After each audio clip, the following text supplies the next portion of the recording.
Chicas, si les parece bien, para ir respetando los horarios, tenemos preparada a Elizabeth Pérez de México, quien continuaría con la exposición para contarnos qué sucede en México y aprender un poco todo.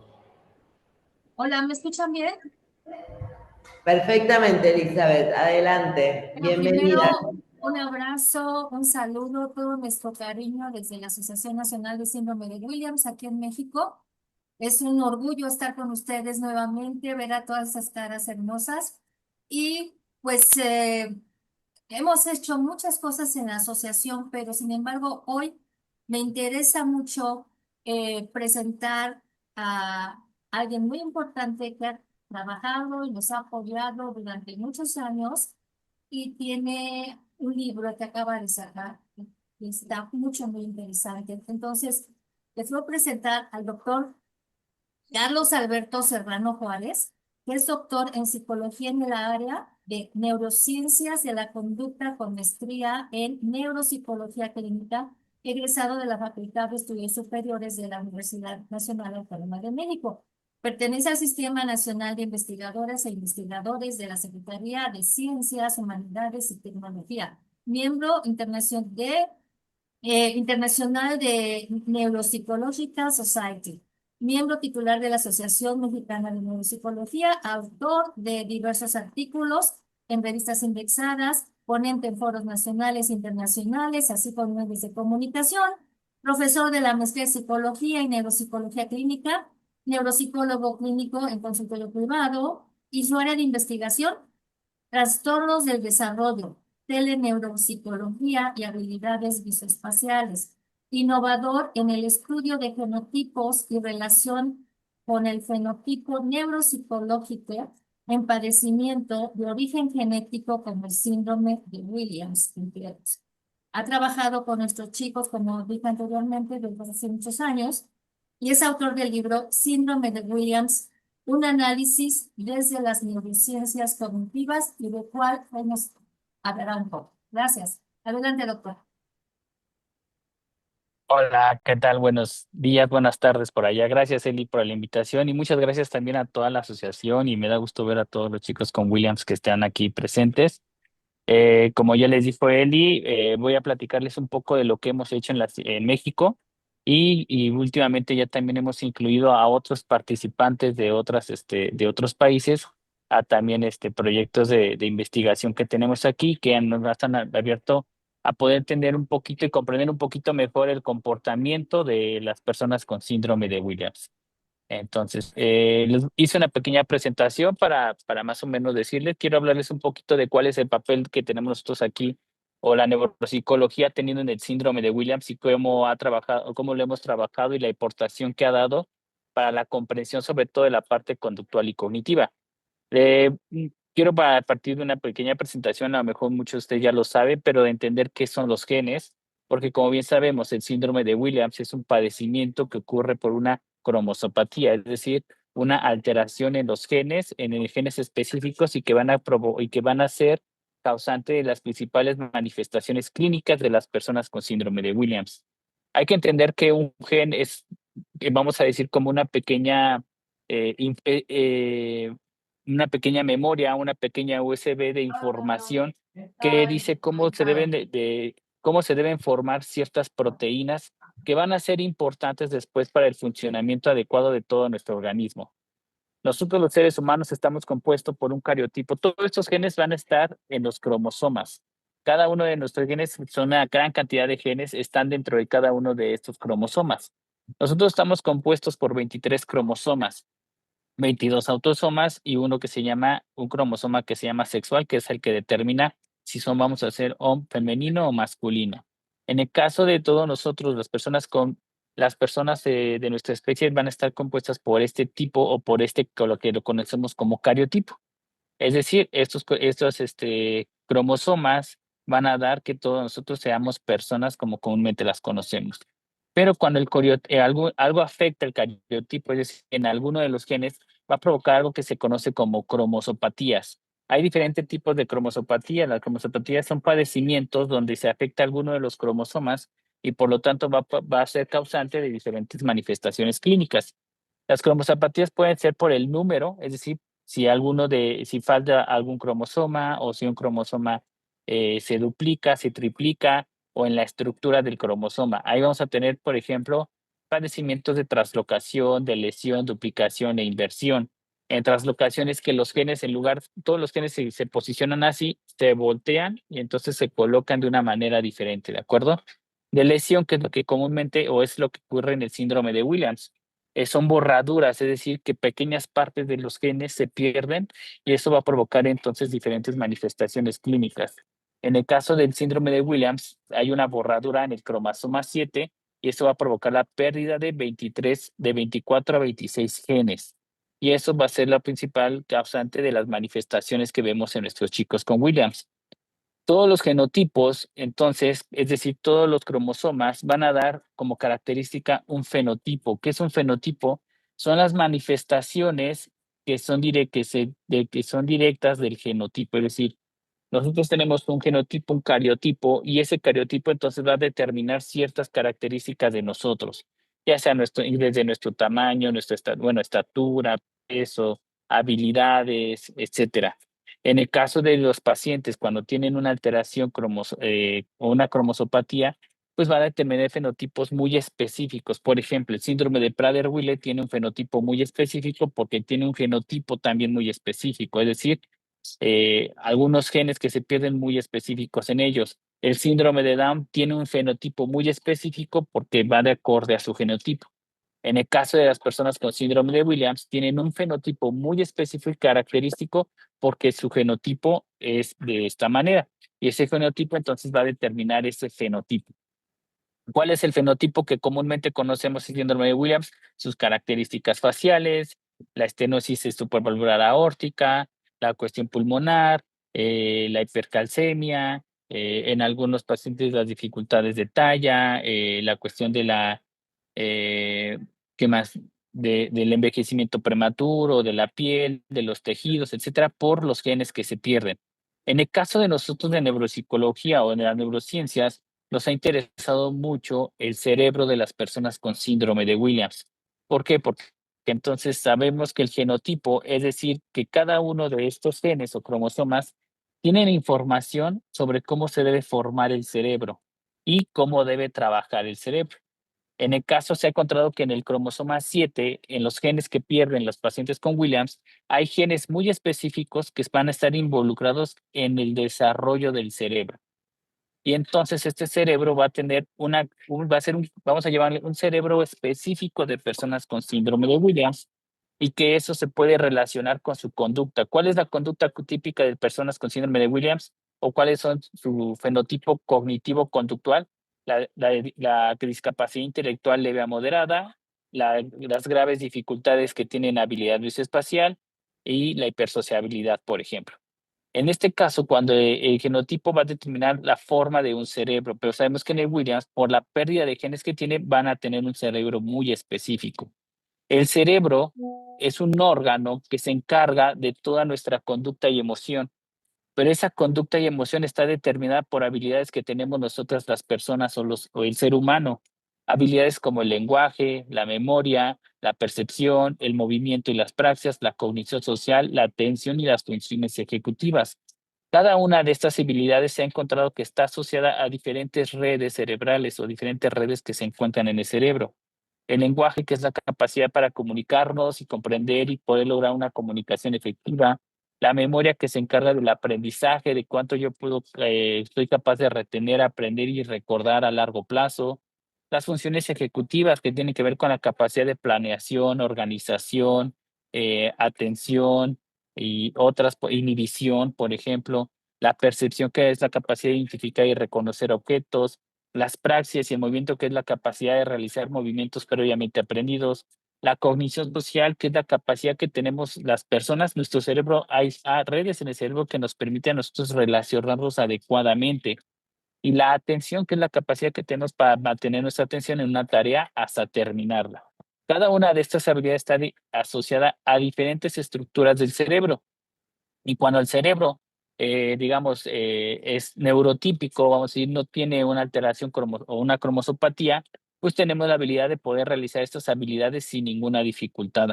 Y en teoría nosotros partimos de que a cierta edad nuestro cerebro va adquiriendo ciertas habilidades que son esperadas para nuestra edad. En el caso de las personas con Williams, ciertas habilidades no se adquieren o no se logran en el momento que tendría que ser porque se ha encontrado que hay áreas del cerebro que no tienen la misma volumen o no, digamos, son de menor tamaño o de mayor tamaño o tienen ciertas características. El genotipo del síndrome de Williams, esta es una imagen del cromosoma 7, el brazo más largo, que por eso es el Q, la banda 11 y la subbanda .23, por eso es 7Q11.23. De esta banda tenemos todos estos genes. La cantidad de genes que comúnmente se pierden en la mayoría, en el 95% de las personas con síndrome de Williams, se pierden alrededor de los genes de este a este. En el 95% de las personas se pierden esa cantidad de genes. Otro 4% suele perder otros 2 genes, estos 3 genes más, ¿sale? Y un 1% suelen tener de lesiones atípicas. ¿Qué significa? De lesiones que no van con estados donde a lo mejor solamente pierden un gen, 2 genes o incluso más genes hacia la derecha. Y eso puede determinar diferentes características de la conducta de las personas con síndrome de Williams. En los 2 genes principales para el síndrome de Williams que se han encontrado son estos dos, ELN y LIMCA1. ELN es el gen principal que se encarga de crear elastina y es una de las principales proteínas que afecta en los diferentes sistemas de las personas con síndrome de Williams. Y LIMCA1, que se ha asociado a una proteína que es importante para la conexión cerebral y que principalmente afecta la habilidad visoespacial. Los pocos casos que se han encontrado que solamente pierden estos 2 genes, por ejemplo, no tienen discapacidad intelectual, pero siguen manteniendo la falla de la habilidad visoespacial. ¿Qué es la habilidad visoespacial? La capacidad que tenemos los seres humanos para saber cómo se integra un dibujo y cuando yo lo quiero copiar o replicar, lo puedo hacer sin ningún problema. ¿Sí me explico? Es decir, si yo pongo una figura más o menos así, y yo le pido a cada uno de ustedes que lo copie, nuestro cerebro es capaz de identificar la relación espacial para que yo lo pueda copiar. Muchas veces nuestras personas con síndrome de Williams hacen esto,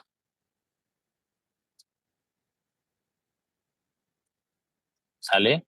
Esa es una falla de la habilidad visoespacial y es porque se ha encontrado que ciertas la parte del cerebro que se encarga de ver cómo se relacionan no logra juntarlo en un todo y entonces eso provoca que puedan hacer copias o replicar copias y esto se ha encontrado que afecta en la escritura, por ejemplo, o incluso en las matemáticas, ¿ok?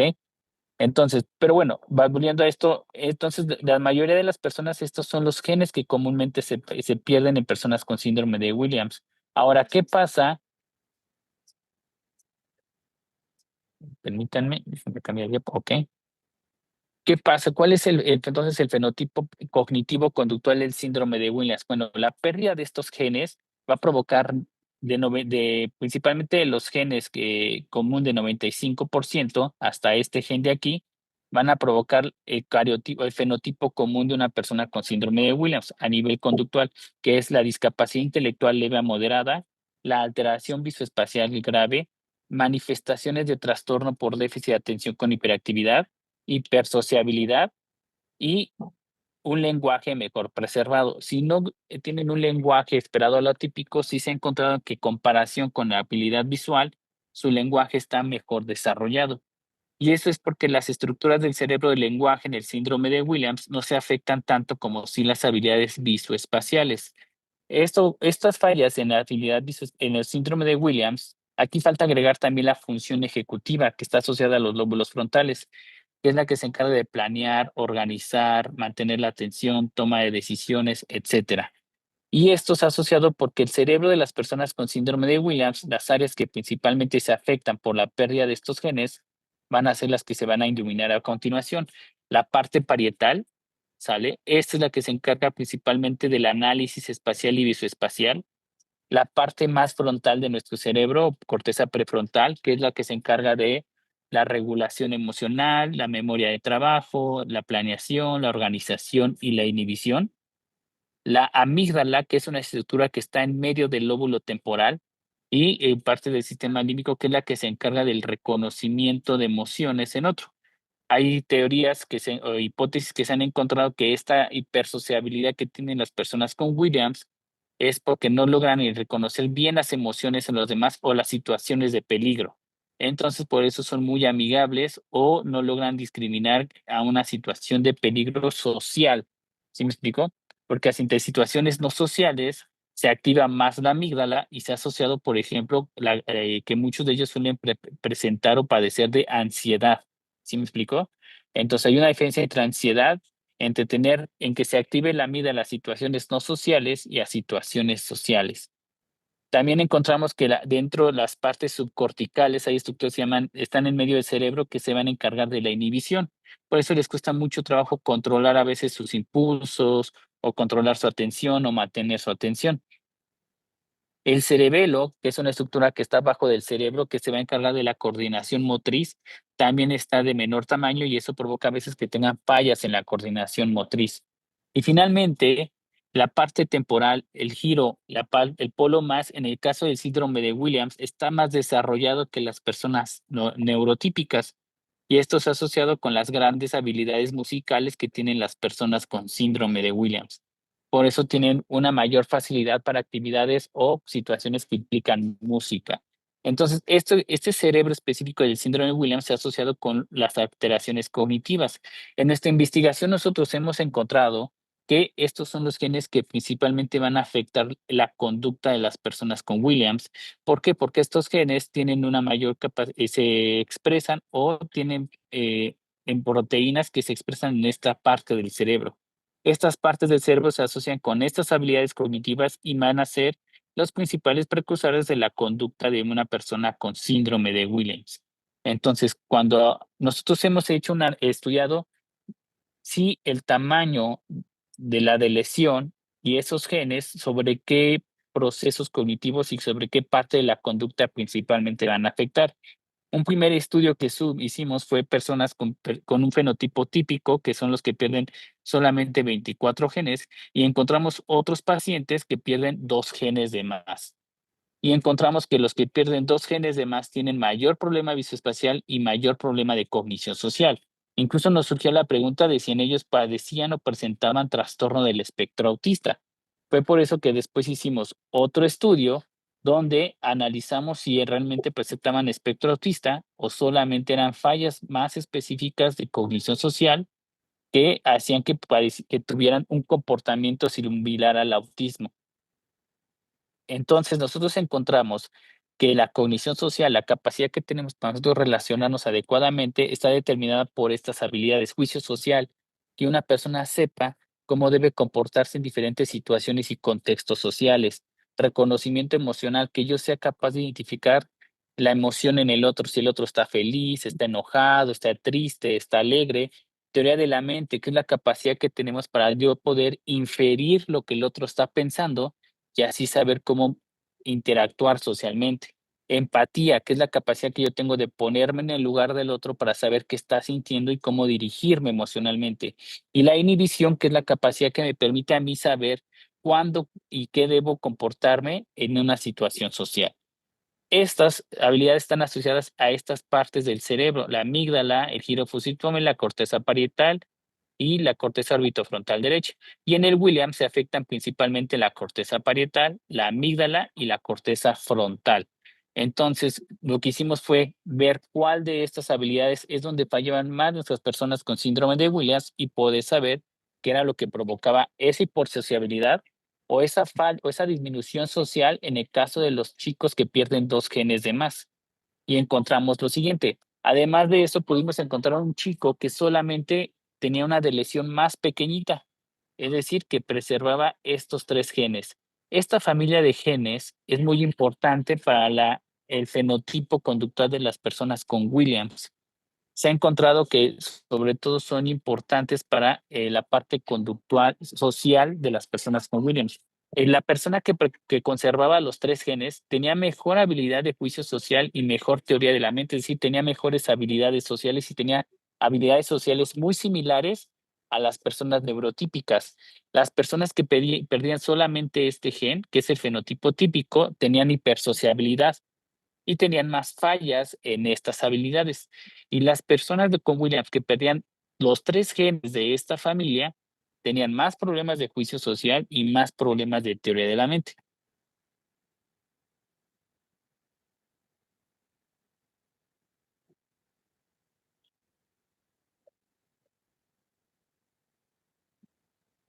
Se cortó. Era de lesión de nuestros pacientes con Williams a partir de la evaluación neuropsicológica. En el caso, por ejemplo, supongo que en otros países también, pero en el caso de México, como ustedes saben, el costo de las pruebas genéticas es es muy amplio, entonces es muy difícil que todos nuestros pacientes con Williams puedan costear un estudio genético para saber el tamaño de la lesión. Entonces, la evaluación neuropsicológica puede ser una forma en la que nosotros podemos determinar de qué tamaño está la lesión y así también proponer programas de intervención, porque a partir de esto hemos diseñado ya programas de intervención muy específicos de acuerdo al fenotipo neuropsicológico. Finalmente, con todo esto que hemos hecho, hicimos un último estudio donde ya podemos nosotros proponer cómo va a ser el fenotipo conductual de las personas con Williams de acuerdo a su genotipo. Las personas que pierden solamente hasta que no pierden esta familia de genes tienen fallas cognitivas muy leves, pero con discapacidad intelectual. Las personas que pierden el gen GTF2 y RD1 tienen el fenotipo típico. Las que pierden hasta este gen tienen un perfil similar al del autismo sin forzosamente cumplir. Y hemos encontrado que las personas que pierden más genes de los que comúnmente, es decir, aparte de estos otros más a la derecha, cumplen con trastorno del espectro autista. Es decir, sí podemos tener chicos con Williams que pueden tener trastorno del espectro autista, pero muy probablemente ya son niños que tienen una lesión todavía más grande a la que comúnmente se había encontrado y que requieren una intervención muy muy diferente a lo de los demás fenotipos. Lo que hemos hecho después de esto es hacer intervenciones. Tenemos diferentes estudios actualmente con intervención. Primero empezamos con una niña con síndrome de Williams de un fenotipo típico de 1.5 y a ella solamente le hicimos un programa de estimulación para mejorar la habilidad visoespacial, la atención y la memoria. Después de un año de intervención, la niña mejoró significativamente en estas habilidades: atención, memoria y habilidad visoespacial, lo que igual también ayudó mucho en la escuela porque ya podía terminar y lograr mejor sus actividades académicas. Posteriormente trabajamos con un niño con una lesión típica y un niño con una lesión más grande, e igual le aplicamos un programa de habilidad visoespacial. Fíjense, esta es cómo hacía la copia el niño antes de la intervención y esto es después de la intervención. Esta es la copia del niño antes de la intervención y esto es después de la intervención. Vemos que hay una mejor integración de la figura y además nuestros pacientes mejoraron en la conducta adaptativa y en atención y memoria. Es decir, que en la escuela se comportaban mejor, tenían una mejor capacidad atencional, terminaban mejor las tareas. En el caso del chico con uno que tenía de lesión, incluso mejoró en su vida independiente, tenía una mejor independencia para sus habilidades de la vida diaria. Finalmente, en el libro que recientemente publicamos, hay un capítulo sobre cómo debemos hacer el seguimiento neuropsicológico para esto, para nuestros pacientes con Williams. Y hablamos de que el primer contacto es la historia clínica, hacer la entrevista con el paciente y con la familia con síndrome de Williams. Se aplican los instrumentos para evaluar que comúnmente, de acuerdo a las alteraciones que comúnmente se afectan en el síndrome de Williams, se hace una devolución de los resultados mediante un informe y se van trabajando entonces las diferentes habilidades con el fin de al final dar un seguimiento. No me dio tiempo de ponerlo, pero este año se publicó un programa de intervención que hicimos en línea donde ahí participaron ya chicos de Colombia, de Costa Rica, una de Perú y de México. Fue para estimular la función ejecutiva y encontramos mejoría en atención, memoria y en otras habilidades. Entonces, poco a poco hemos tratado de implementar y también invitar a asociaciones de otro a través de estos estudios que los estamos haciendo en línea. Por último, les dejo, si ustedes con su camarita escanean este código QR, tienen acceso gratuito a este manuscrito que recientemente publicamos. Ahí hablamos desde cuáles son las características genéticas de las personas con Williams, cómo es el cerebro de las personas con Williams, cómo es la conducta de las personas con Williams, cómo se debe hacer una evaluación neuropsicológica en personas con síndrome de Williams y finalmente cómo se debe hacer la intervención en personas con síndrome de Williams.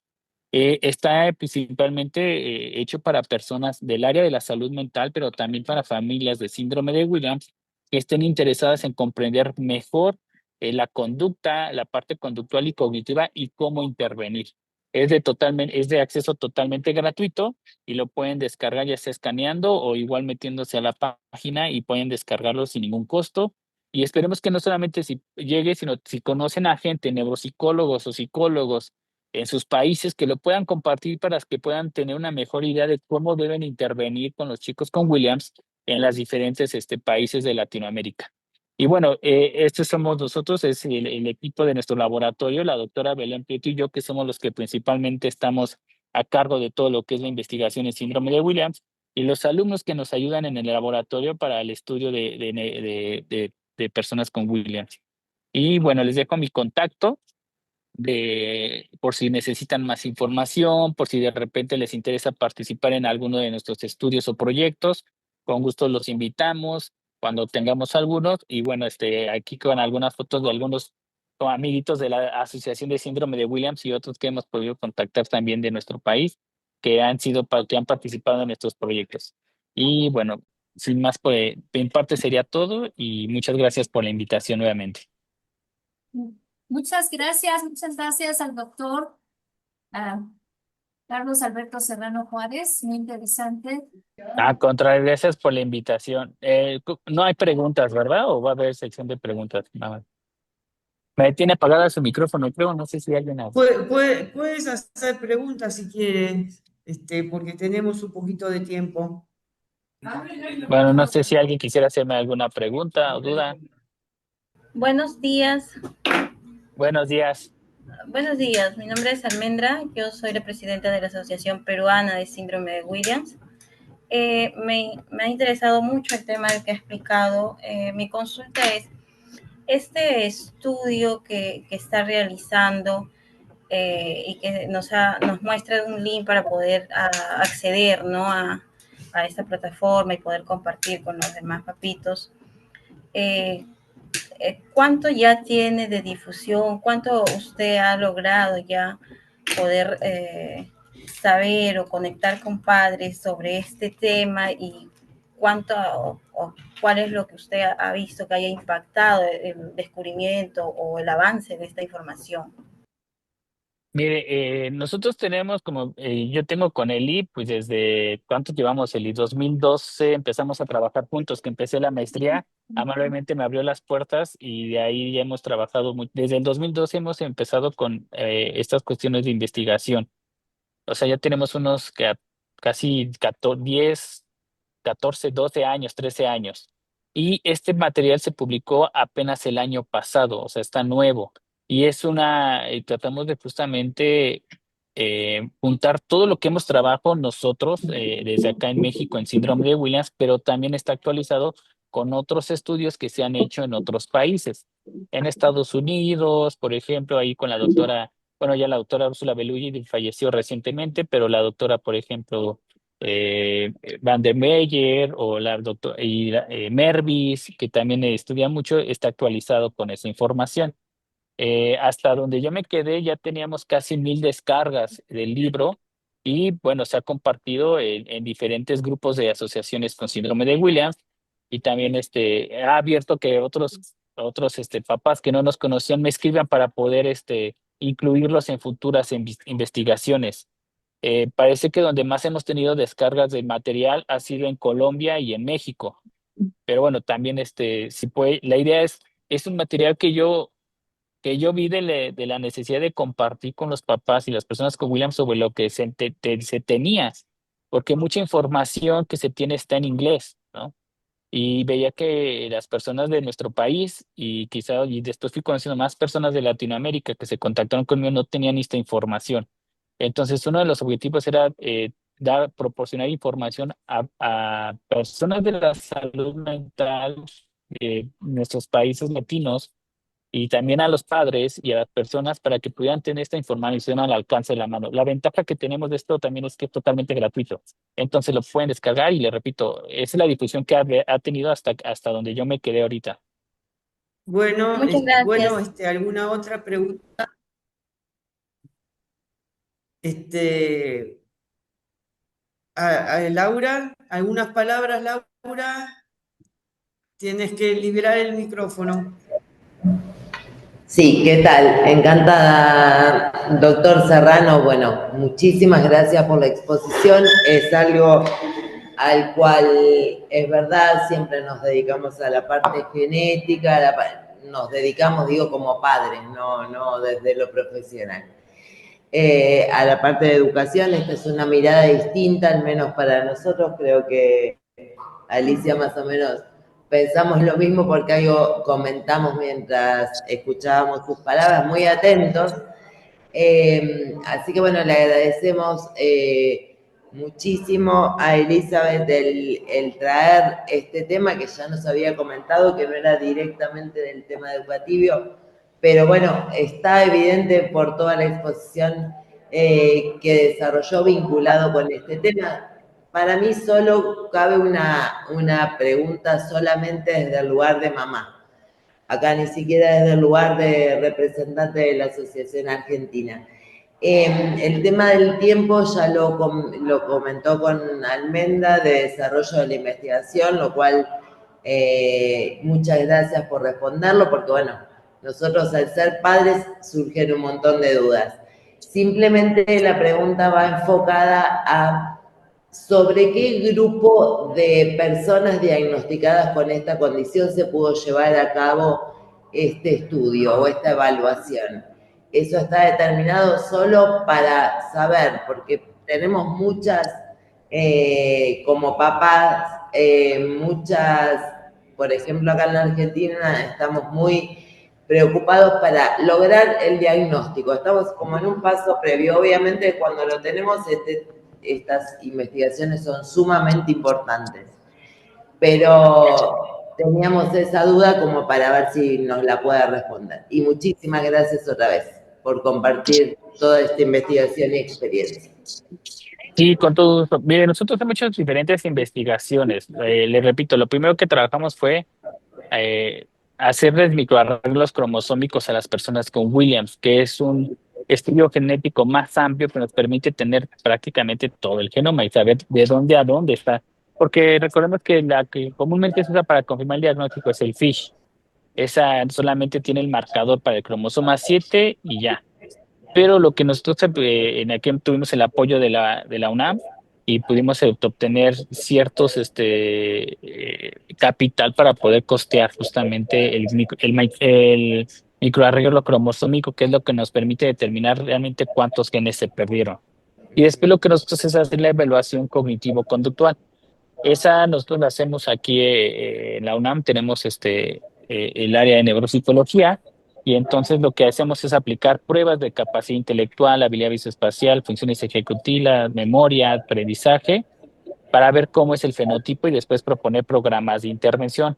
Todos nuestros chicos cumplen con Williams, ya sea primero genético, es decir, lo ve un genetista, que ahorita hemos hecho ya un poco más grande, principalmente el doctor Carlos Venegas, que es el del Hospital General, que también nos apoya mucho en la parte de genetista, pero también hemos hecho ya con otros genetistas que también nos ayudan a veces y que nos mandan pacientes de síndrome de Williams, como por ejemplo en el siglo XXI, nos mandan. Entonces, primero tienen el diagnóstico de un genetista y después si tienen el diagnóstico ya sea confirmatorio con FISH o con microarreglo, también les hacemos la evaluación neuropsicológica y con base a eso le sugerimos, si no tienen incluso el estudio de un microarreglo, con la propia evaluación de acuerdo al fenotipo, sugerimos el tamaño de la lesión que puede tener el chico con síndrome de Williams de acuerdo a lo que encontramos en nuestra evaluación.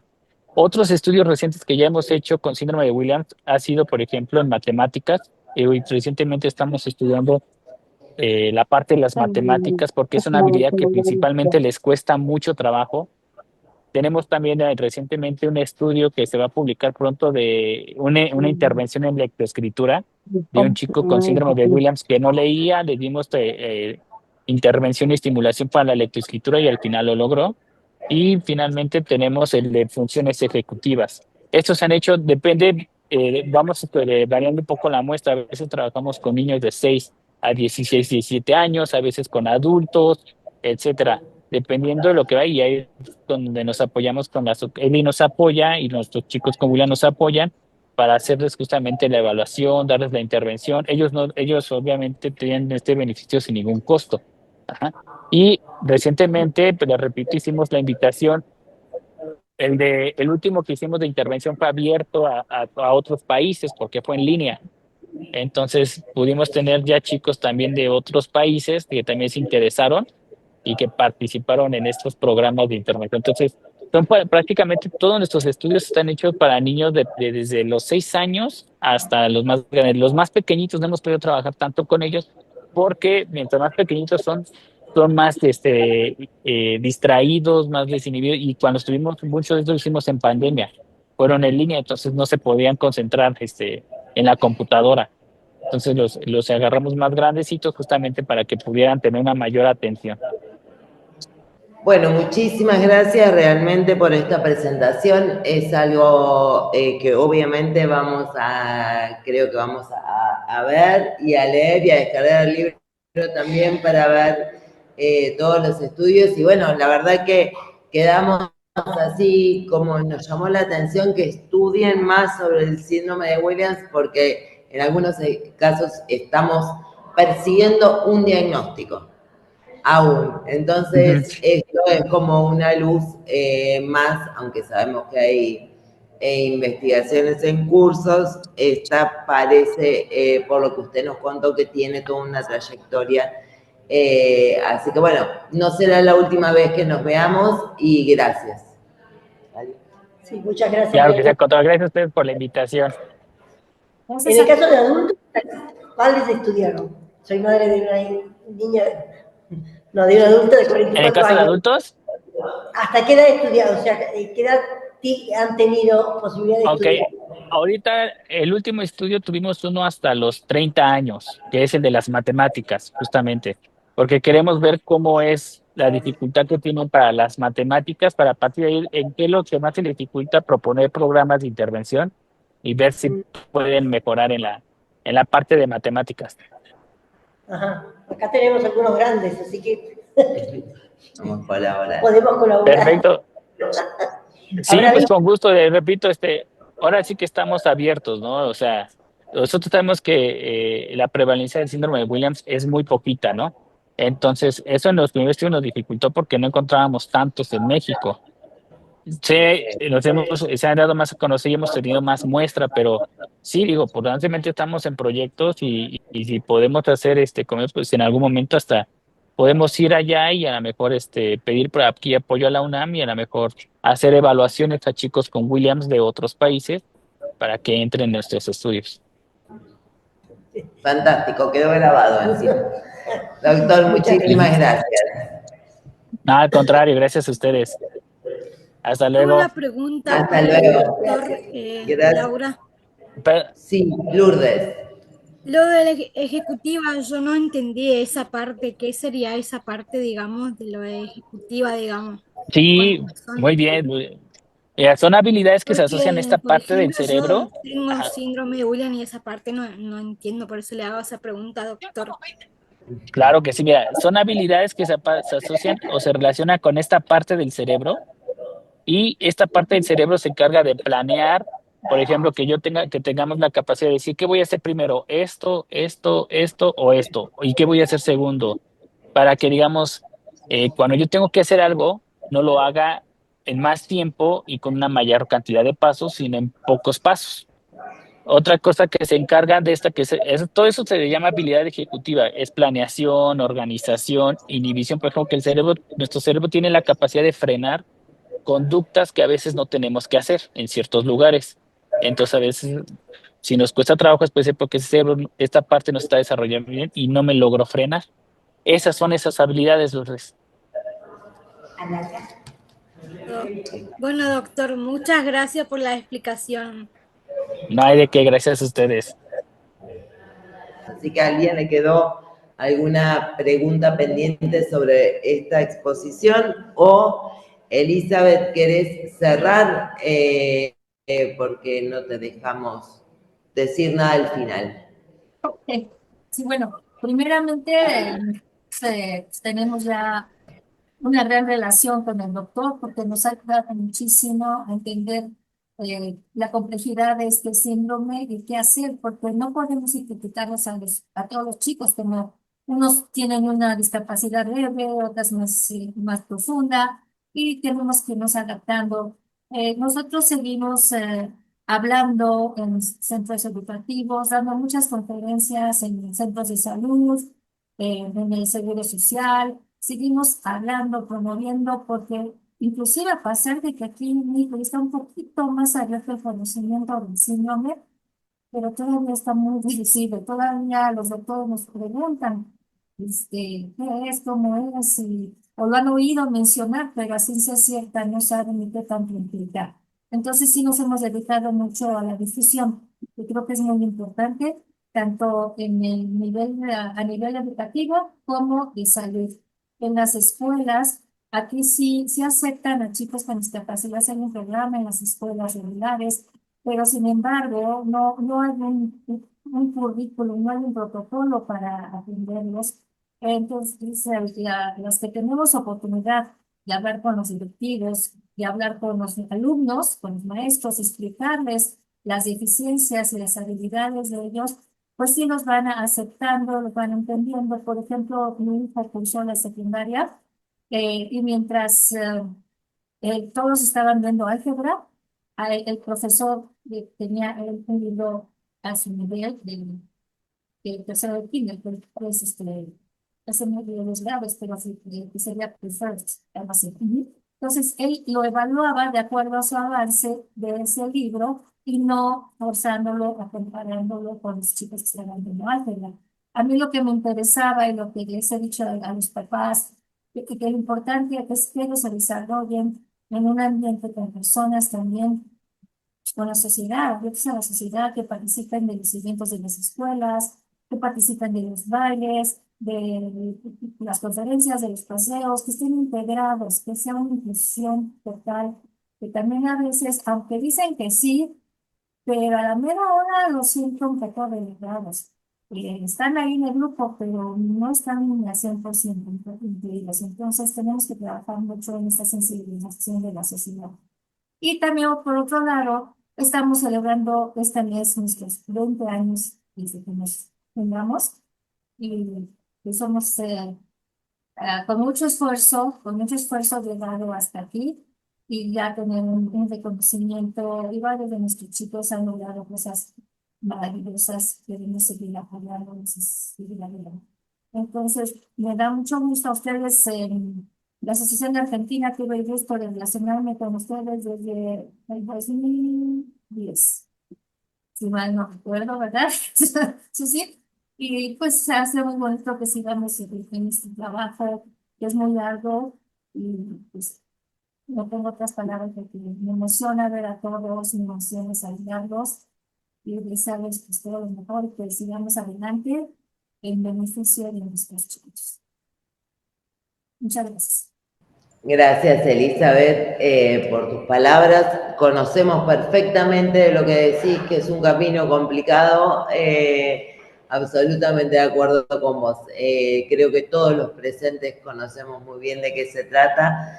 Y bueno, derribar barreras es como nuestra tarea y es lo que tenemos que hacer. Y después el camino, la elección debe ser de cada persona con esta condición por sí misma. Eso sería el ideal, el objetivo.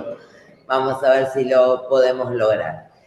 Así que muchísimas gracias por traernos este tema. Vamos a quedar en contacto y todos los que estamos en el encuentro ya tenemos el código QR como para descargar el libro y después empezar a preguntar todo lo que vaya surgiendo. Gracias nuevamente. Hasta luego, besos a todos. Hasta luego. Luego, besitos y saludos.